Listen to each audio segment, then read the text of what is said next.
The football Cats finally play a football game. Hello, welcome into the Appalachian Wireless Sports Overtime Saturday night. I am Jamie McCracken alongside, not Lauren Cash tonight. No. But my boss, Josh McKinney. So I got to be good. Lauren Cash is in Lexington with the Kentucky Wildcats. I'll keep you under control. Third season for head coach Mark Stoops, a brand new surface at Commonwealth Stadium, the new turf, and an anticipation that has built Jamie for a couple of months. Yeah, that's right. Last year, Kentucky finished with 5 wins, 1 win shy of a bowl game. And to be honest, that's all anyone really talks about with Kentucky. They don't really care if you win 12 games, just get a bowl game. So if Coach Stoops could at least win 1 more game than last year, he likely would stand in good condition. You would think.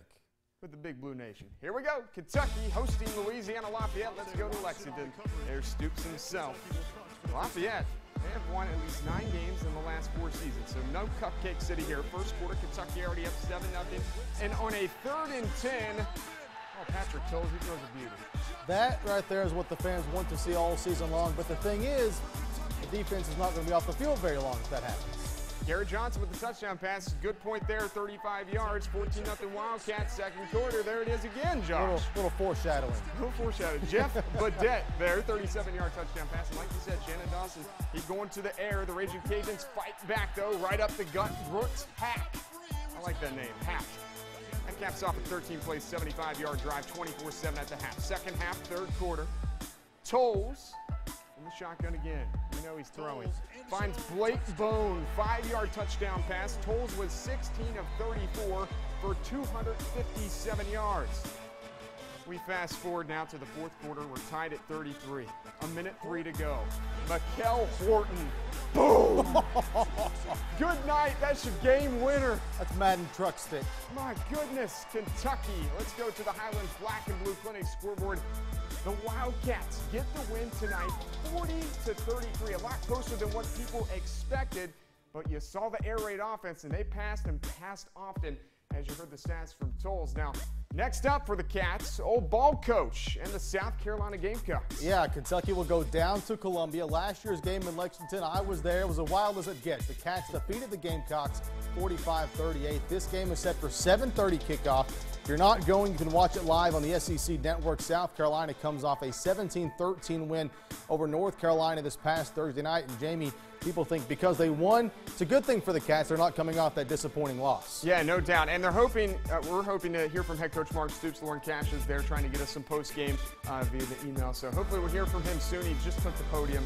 We'll see. But no doubt, could they win twice in a row? They didn't look good tonight. I'm sure Mark Stoops is not the happiest camper. Sure, he's happy to get the win.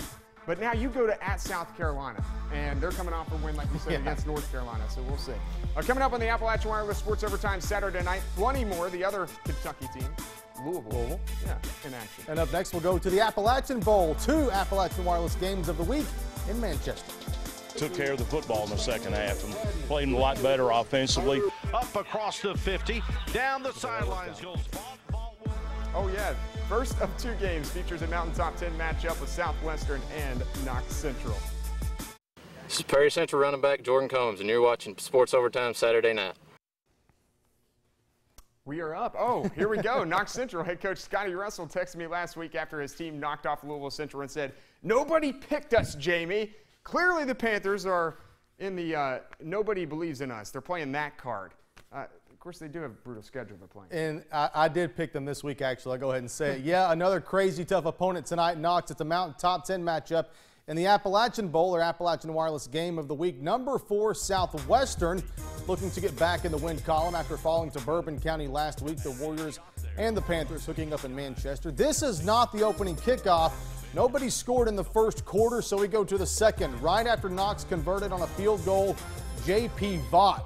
Peace out. Takes it back to the house for 6. Southwestern, though, misses the extra point, but the Warriors still enjoy a 6-3 lead. And Vaught breaking all kinds of tackles, running up the sideline, shifting, weaving in and out of the Knox Central special teams unit. Could not be brought down. Second half we go. Warriors looking good after losing to Bourbon County. And that guy's really happy. 2:43 to go in the half. Same score. Blake Lanham goes up, and check this grab out. Lanham in the end zone over the defender. Southwestern goes into the breakup 13-3. Third quarter, Second half, Donovan Arthur converts on a 3rd down and goal, squishes inside there and scores the touchdown. Knox Central trailing just by 4. Squished. Now to the 4th quarter. You wrote that. Warriors lead 19-9. Chandler Gover jukes, keeps his balance, runs down the sideline for a big gain. Chandler Gover, another good running back over at Southwestern. Another look over, follows his blockers, almost trips but stays on his feet. He probably rides one of those donkey things, you know, people ride around. It's good balance there. Really good. Then 2 plays later, Southwestern back in the end zone. William Lemon punches it in from a couple of yards out. We go to the Highlands Black and Blue Clinic scoreboard. Southwestern now 2-1 on the season with a win over Knox Central tonight, 26-15, the final at the Appalachian Bowl. Here's head coach Larry French after the game. Well, I still think our defense played pretty well except for that last possession there. And, you know, we had a couple of young kids in there, but we made some mistakes tonight. We had a lot of penalties in the first half. We cut those out in the second half, and we took care of the football in the second half and played a lot better offensively. Defensively, we played well the whole ball game. We got to work on our kicking game, get it better. We've got a tough schedule ahead of us and a tough game next week.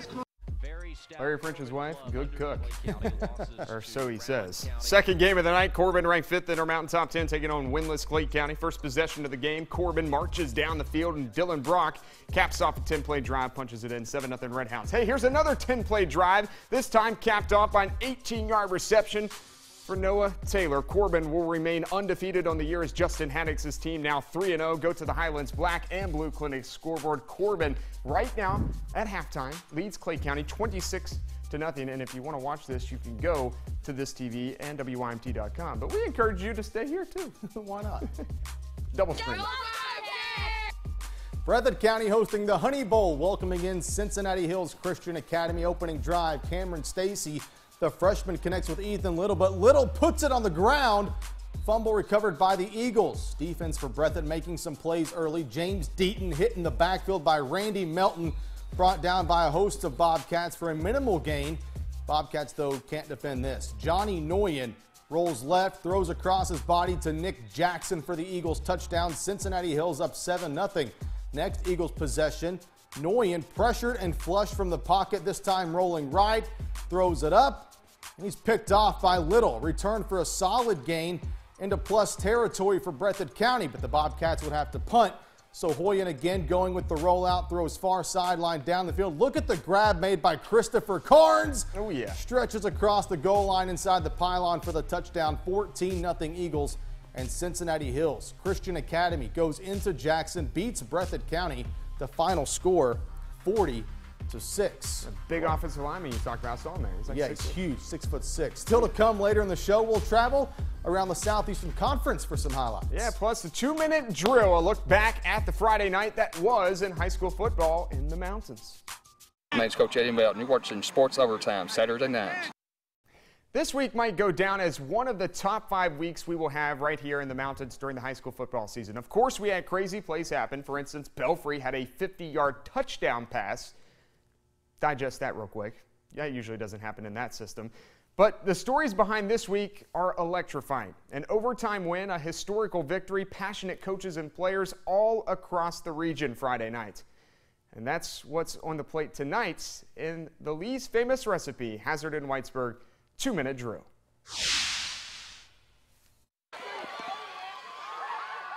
The third Friday of the high school football season is what mountain football is all about. Emotional chaos, starting with an overtime thriller in Paintsville. Cash is in! These Tigers do have 9 lives. Kentucky signee Cash Daniel uses his guts, willpower, and every ounce of determination to cross the goal line and completes a 2-point conversion in overtime that wins the game. The Tigers beat the Panthers of Pikeville Class 1A Wildness. You know, it's our mentality. You know, we not me. We don't stop punching. Coach Jericho told us before the game, it's going to be a fist fight. It's all about who keeps punching. And we kept punching tonight. And if that game isn't enough to get the juices going, what about Pineville? You know, this is a big win for them, a huge win for them. The Mountain Lions go down to Middlesboro and knock off the Yellow Jackets for the first time since 1989. They're friends with those kids over on the other side, and they've heard it their whole life. They've heard it their whole life that Middlesboro's better than them. and it's not true anymore. Hills of Eastern Kentucky. That's the place where Not only did the Belfry Pirates leave Harlan alive, they left with a shutout win over the Black Bears. The back-to-back defending Class 3A state champs, now 2-0 on the year. Other notes include Sheldon Clark getting its first win of the year. Cardinals dominate Betsy Lane 61-6. This awesome grab by Letcher Central's Tanner Lucas, but the Cougars lose to Hazard. And Johnson Central, ranked third in the Mountain Top 10, takes care of business against Lexington Catholic. This has been the Lee's Famous Recipe, Hazard and Whitesburg. Take care of your brother. Pick them up. Make plays. Have fun. Do it as a family. 2-minute drill. All right, check out the big game board for next Friday night from left to right. Betsy Lane goes to Magoffin County. The Bobcats and Hornets are the WYMT Appalachian Wireless Game of the Week. Both teams 0-3 to start the year. Someone has to win. You'll be able to watch this one on this TV and WYMT.com. Meanwhile, Newport Central Catholic, the Thoroughbreds, have been to the last 3 Class 2A state championships. They'll play Belfry at Cam Stadium as the Pirates continue to defend their back-to-back Class 3A titles. Pike Central, the Hawks, will go for their first win of the year at Perry Central. Wayne County and Bell County hook up in a non-district matchup. The Bobcats ranked 7th in our Mountain Top 10. And then 0-3 Russell County at Pulaski County. The Maroons are the unanimous #1 team in the Mountains. They had their bye week this past week. Pulaski has won 2 straight over the Lakers. You have to go back to 2012 to find the last time Russell County beat the Maroons. Well, coming up next on the show, college football highlights from Union. That's right. Plus, we'll go down to Atlanta, Georgia, where Louisville and Auburn met up in the Chick-fil-A kickoff game. Earlier this week, the Union Bulldogs held their media day, and junior quarterback Chandler Whittlesey took over the mic, and that was a show in and of itself, and he tried his hand at reporting. Yeah, while he did ask fellow teammates some tough questions, he also presented them with a couple of tough tasks, like solving a Rubik's Cube. Easy. I mean, if you can't do this, I don't know. I think you can do it. You know, I don't know. What do you think? I've never really finished one, but I really took the time to try. Give it a try. Well, let's see. Do do do do do. And isn't that how it go? The beat. Jeopardy? Yeah. All right. Here we go. What am I getting? One side or? Well, you got to get the whole thing. I mean, it's not that hard. It's not that hard. I promise. Have at it. Right. There we go. You got it. You weren't very good at that. I no. Can't believe I just not at all. That was. I'm more of a chess player. Think he? Yeah. You said you done it pretty easily? Yeah, I can do it easily. I mean, he's going a little slower than I would, but here we go.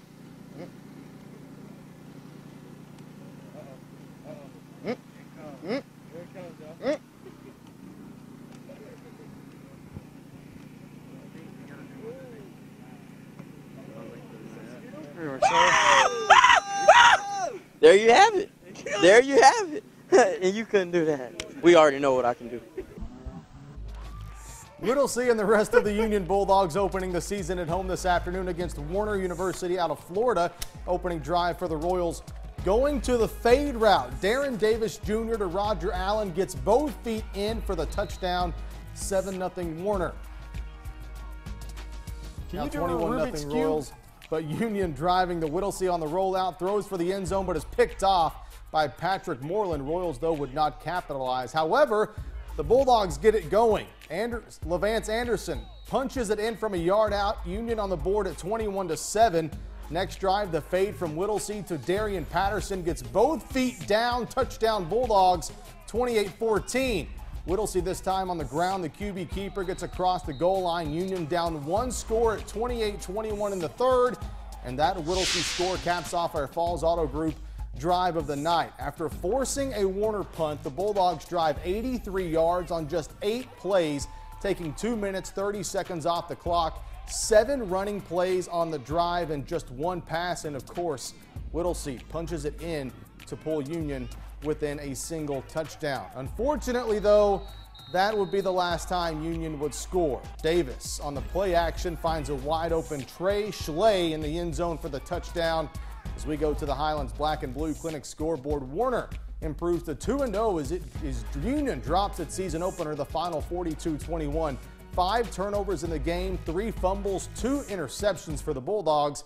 Here is head coach Zach Willis afterwards. Turnovers. Chandler Whittlesey threw 2 picks. It should have been touchdowns.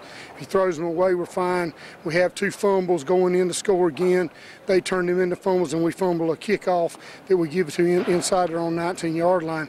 Good teams just don't do that, and we're going to put a stop to it. They've got 2 weeks before their next game, and Willis said, quote, "I'm going to work the mess out of them." Staying on the Highlands Black and Blue Clinic scoreboard, a couple of Thursday games. Pike falls to Campbell. The Fighting Camels on the road, 41-20. Cumberland's giving Division II Carson Newman all it can handle in Tennessee, but the Eagles edge out the Patriots 59-56. Also on Thursday, Eastern Kentucky all over Valparaiso 52-10. These scores are from today. UVA Wise falls in its season opener 47-28 to Tusculum University, and Morehead State also losing this afternoon. The Eagles fall to the James Madison Dukes 56-7, the final score. Georgia Dome, Louisville, Auburn. Tigers ranked 6th in the country. Chick-fil-A kickoff game. First play from scrimmage. Bobby Petrino wouldn't say which quarterback would start. He goes with the true freshman Lamar Jackson, and well, he throws where 3 Auburn players are. Good start to the season. Yeah, I would think. First play of the season picked off. Trey Matthews. He returns it for 35 yards down at the Louisville 26, and of course the Tigers are going to capitalize. They're ranked 6th in the country. Jeremy Johnson from a yard out, 7-0 Auburn. Second quarter, here you go, same score. Justin Garnett picks up the fumble, and the big boy is striding and gliding. 82 yards. Watch it. Ooh, ooh, ooh, ooh. He took his time there at the end. Nobody's chasing after him. 82 yards. Defensive coordinator Will Muschamp, he's loving it. Don't need no Red Bull after that one.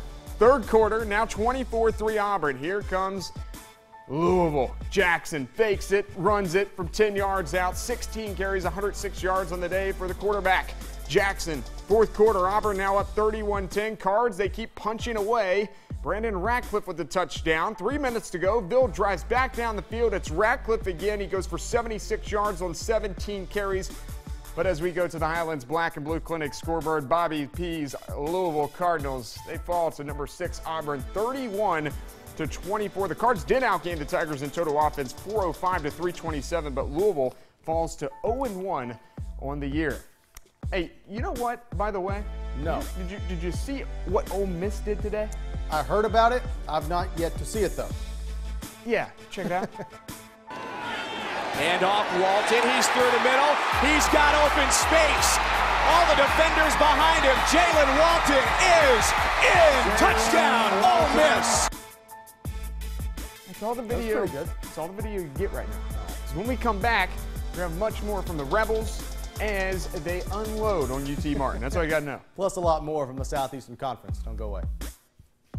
The Tennessee Volunteers are ranked 25th in the nation coming into the season. A hype train in Knoxville, first time since September 2012 that they have been ranked at all. Yeah, weird scheduling for the Vols in their first game, though. UAB was supposed to be game 1, but after its program was temporarily disbanded, the Vols had to hurry up and schedule someone. Well, who was that? So they got Bowling Green to agree to play them in Nashville at Nissan Stadium, a guaranteed payout of $1 million to BG. First quarter, Bowling Green up 3-0. Jalen Hurd from 8 yards out. Tennessee up by 4. Later in the first, Alvin Kamara this time. Whoa, he slips. Good balance, though. Keeps his feet, and Tennessee is back in the end zone, 14-3 Vols. They're not done. They just kept pounding the football today, Josh. This is Hurd again, up and over. Tennessee 21-3. However, Bowling Green did make a comeback. Now 21-20 UT, but Hurd. Yeah, you heard. You heard me. You heard. Touchdown. Jalen Hurd goes for 123 yards on 23 carries. Kamara went for 144 on 15 carries, and Tennessee puts up 59 in a win over Bowling Green. Vols hosts number 19 Oklahoma next week. Number 9, Georgia hosting the Warhawks of Louisiana Monroe. This guy is expected to have a big year for the Dogs. Nick Chubb from 14 yards out, gets the touchdown, 7-0 Georgia. Following an interception, Georgia going to the air. Grayson Lambert to Jeb Blazovic, 15 yards on the pitch and catch, 14-0. Second quarter now, another handoff to Chubb, and Chubb this time races 23 yards to pay dirt. Another Bulldog touchdown. The two head coaches agree to end this one with just less than 10 minutes to go.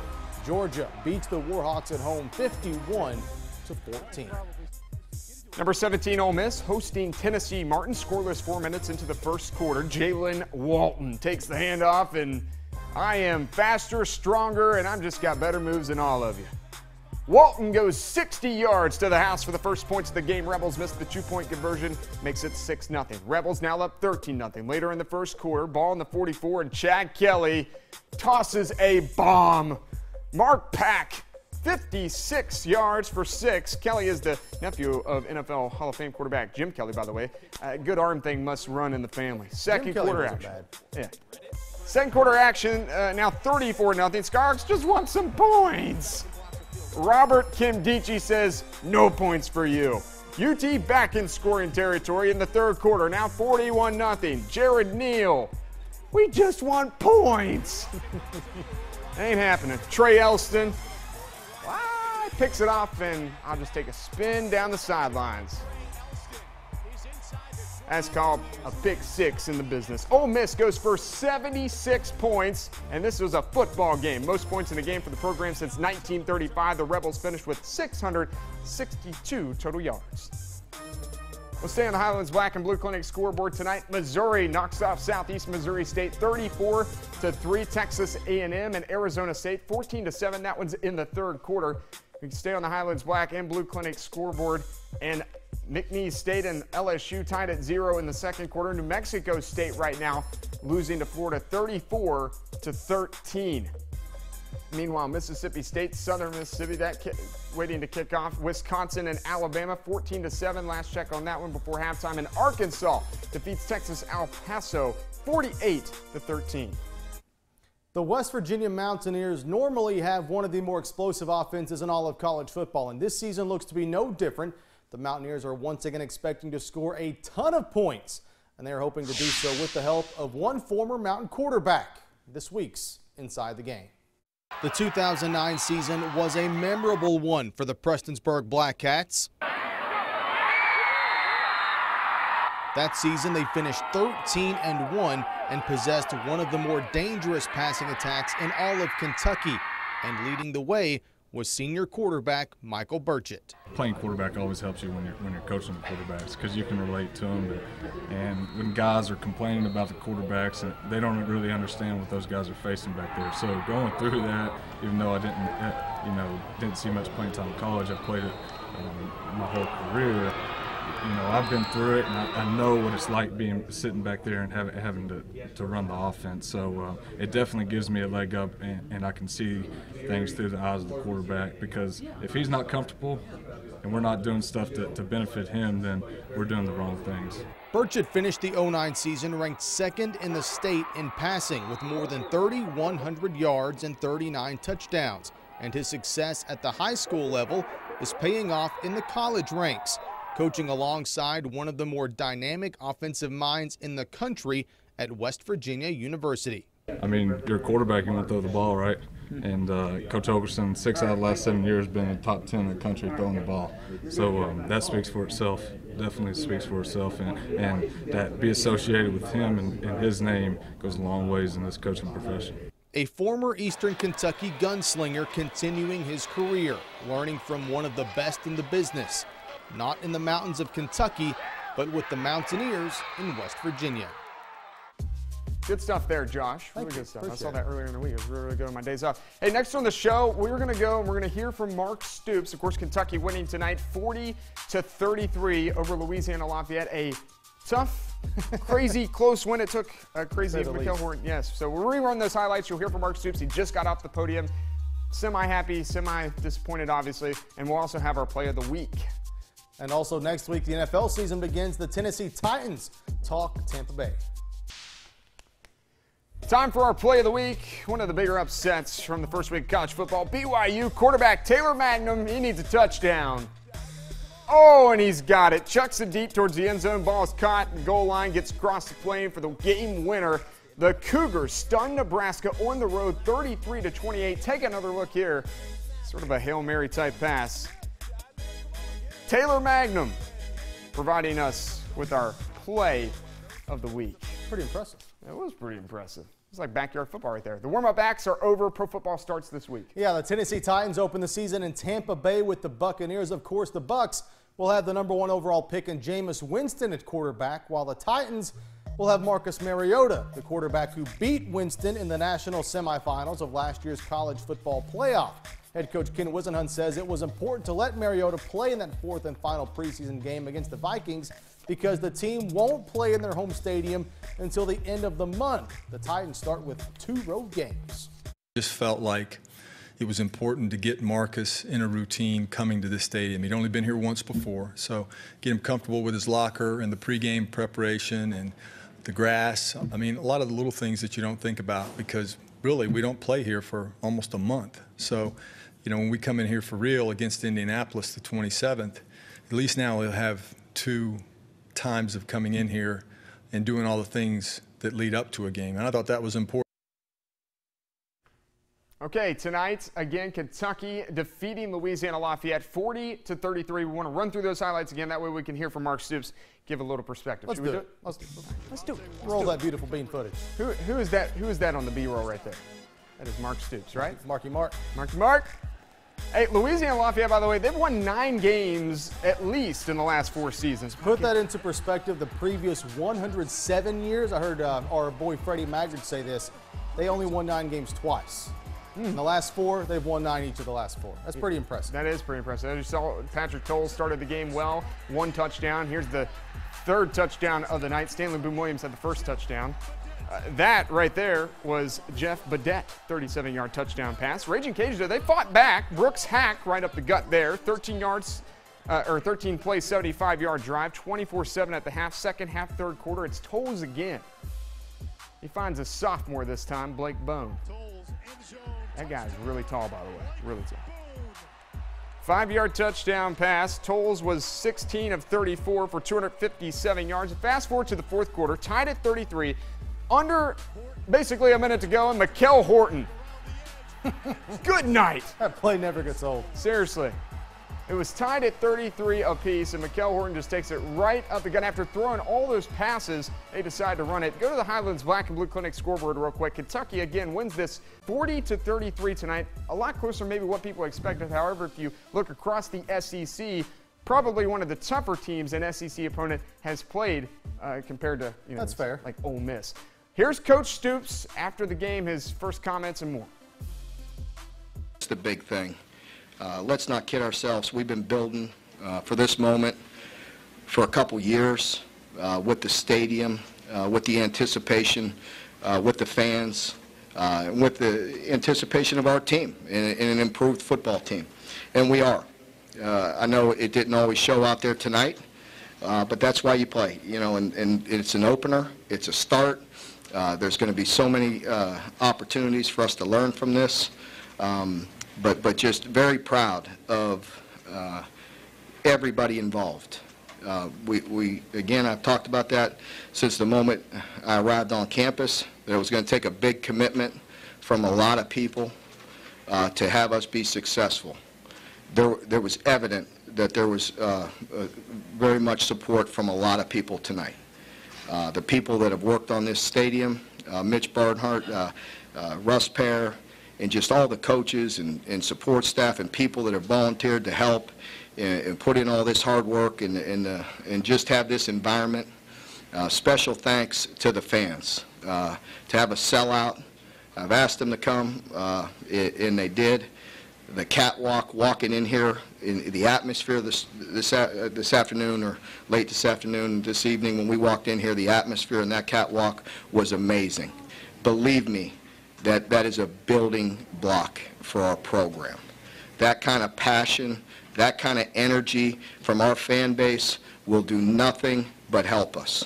Help build this program, help attract top quality athletes, and inspire the players that we have here right now. So I thank them from the bottom of my heart. we felt a big obligation to play a good football game and to win this game. So I'm not going to let the fact that it got a little sloppy in the second half take away from that. It's a victory. We're always going to be grateful for victories. It was a good start, but I'm just proud of everybody and just appreciative of everybody's support. It's been a long time coming. We are going to work. We're going to enjoy this tonight, and we're going to go back to work, and we're going to become a good football team. So that's a good starting point. Mark, how much was the game plan to go deep early with Patrick? Like in the first half especially? Yeah, we did hit some, and then we started missing them. And as we started missing them, they started daring us to, you know, ganging up on the run and loading the box and making us throw it down the field, and we started missing them. But we always, you know, have the approach that if they're taking things away, if they're loading it up, then we have to be able to get the ball down the field. And if we make people play with numbers, then we have to take some shots and hit them. And we did that. And then we, again, all the credit to Louisiana, but we had some other shots that we missed, and we just got to make them. Mark, how did you feel Patrick played overall? I'm sure, you know, he did some very good things, but I'm sure that there's a lot of plays that we're going to need to improve on. You know, I think he got a little out of sync when he maybe overthrew a couple early, and then he started underthrowing and just got off a little bit. But it's not all on him, but he'll improve. It's a good starting point. You know what? It's good to be in a tough game like that, and just let him go through some adversity and some tough plays, and then come back and do what we have to do to win. How much did you sense that you were down a couple key linebackers tonight? There were some plays that got away from you. Could you tell you missed those guys? Yeah, it did. And I told you all along that I was anxious and excited to watch some young guys play. There were some moments out there where it was difficult to watch. So we need to improve, but that's why you play. And yeah, we have some, you know, we have some young guys. We have some freshmen that were put in a position that we needed them to win this game, and they did some good things, and they did some things that we need to do a lot better. Mark, you recruit a big back. Is that what you expect out of him? Absolutely, absolutely. The run by McKell at the end of the game there was impressive. You know, he had a great desire to get in the end zone, and you know, we felt like we were close on the play before, and came back, and I believe we ran the same play. Dawson will tell you when he comes in, but I think it was the same play. We may have come back with power, but we hit it, and then he finished off the last guy and got it in the end zone, so it was great. Yeah. Is that how you guys have talked to him about that? You know, don't try to run like a little guy, run like a big guy. Yeah, but well, he did. He lowered his shoulders, and he finished the run. And you know, the thing that's a little bit nice and deceiving about him is that he is light on his feet, and he does have good vision. If you notice, he got through there, and then he finished the run. But yeah, there's a time for all of it, because he really can be a complete back. But it was certainly great to see him finish like that. When you talk about the sense of responsibility everyone felt to come out and win tonight, when they roar back and it's a tie game and they have the ball, you know, 6 minutes ago, I guess, feeling that, what's going through your mind? Well, yeah, and we talked about it, you know, I could talk about it all week. I could talk about it to players all the time, that things don't always happen the way you want. And then we come out and we run it in, what, 80 yards or whatever it was, 75 yards on the first play of the game, and we get ahead of them early and really had things in pretty good control. And then they flip the script on us. But, you know, that's what happens. I mean, no, the game's never going to go exactly as planned. You know, very rarely does that happen. And that's where you have to learn from that. And I believe at the moment you're talking about, we came back with a stop, a score, and a stop. So that's a character builder again. I think that's good. You know, sure, I wish we could have pulled away from them and made some plays and you know, played a little bit cleaner. But in certain ways, in some ways, that's even better to have to come back and do it that way. Yeah, I thought he did some good things all along. Khalid, you know, he's been practicing and playing for a few years now, and I thought he did some good things. It looked like to me. You know, look, I know when I notice him, that's a bad thing sometimes. So some of the other guys I noticed, and you know, we got to get some things corrected, and that's what happens. You know, with some real young guys. tonight. What Yeah. kind of progress? Yeah, he's been. So there you have it. Mark Stoops, not super disappointed, but obviously Kentucky's going to have to work on some things before going down to Columbia to take on South Carolina. Oh, yeah, because Carolina can run the ball. Yeah, they can. And they didn't look well Thursday night, but they can run the ball. And Elijah McGuire had a slow start for Lafayette tonight, but he got his game going. Kentucky, though, they win. Yep. It's a big night in Lexington, a brand new stadium, new turf, a big atmosphere. And I think that's what he was saying was, you know what, we won, we'll take it. I'm very happy about the catwalk, as always. That does it for this edition of the Appalachian Wireless Sports Overtime Saturday night. We hope you enjoyed it. You know, I did have the B-plus team here with Josh McKinney, no Lauren Cash, but I guess he was okay, right? Hey, this guy was in Barbourville and Jackson today, so you know what? Yeah. It was a good show. Good show. We'll see. Next week, by the way, Kentucky at South Carolina. U-Pike is the only local college team at home. They will be taking on Point, Georgia. A couple of high schools, though, and I'm sure we'll get a couple of those games, too. Yeah, Jackson County, Harlan. Tune in Friday night. Him and I will be back. He'll be in this spot, I'll be in that spot. Then Saturday, Lauren and I will be back. Enjoy your night. Have an awesome night. Good night.